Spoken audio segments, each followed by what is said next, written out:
Hello friend, नमस्ते, प्रणाम। मैं मंजू गिरी अपने चैनल पर आप सभी का बहुत बहुत स्वागत करती हूँ। तो फ्रेंड, मैं आप सभी के बीच एक बहुत प्यारा, बहुत सुंदर कजरी गीत लेकर आई हूँ। सुनना, जैसा लगे कमेंट में ज़रूर बताना।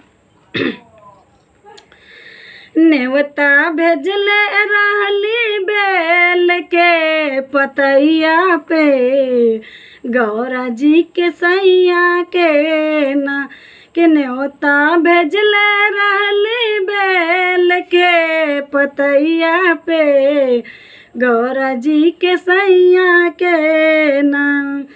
एक और लिखली राम राम, एक और लिखली राम राम, एक और लिखली राधे श्याम, एक और लिख रही नाम पार्वती मैया के बेल के पतैया पे ना। एक और लिखली राम राम, एक और लिखली राधे श्याम, एक और लिख देली नाम पार्वती मैया के गौरा जी के सैया के ना। एक और लिख देली नाम पार्वती मैया के गौरा जी के सैया के ना। न्योता भेजले रहली बेल के पतैया पे, गौरा जी के सैया के ना।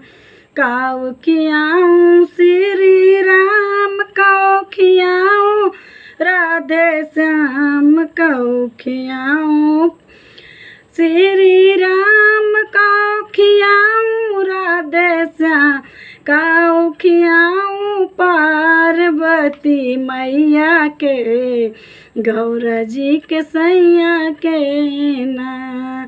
नेवता भेजले रहली बेल के पतैया पे, गौरा जी के सैया के नाम। मेवा मिश्री श्री राम, दही माखन राधे श्याम, मेवा मिश्री श्री राम, दही माखन राधे श्याम, हलवा पूड़ी खियाऊं पार्वती मैया के गौरा जी के सैया के ना।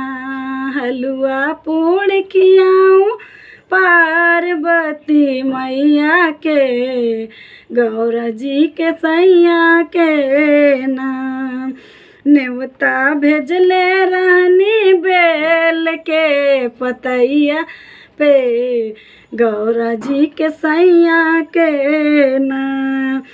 कहवा झुलाऊं श्री राम, कहवा झुलाऊं राधे श्याम, कहवा झुलाऊं श्री राम, कहवा झुलाऊं राधे श्याम, कहवा झुलाऊं अपनी पार्वती मैया के गौरा जी के सैया के ना।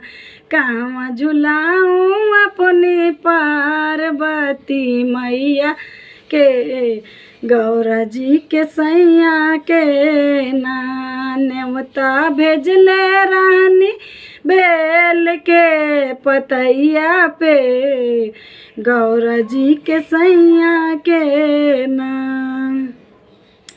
अमवा के डरिया श्री राम, कदम के डरिया राधे श्याम, अमवा के डरिया श्री राम, कदम के डरिया राधे श्याम, निमिया के डरिया झुलाऊं पार्वती मैया के गौरा जी के सैया के ना।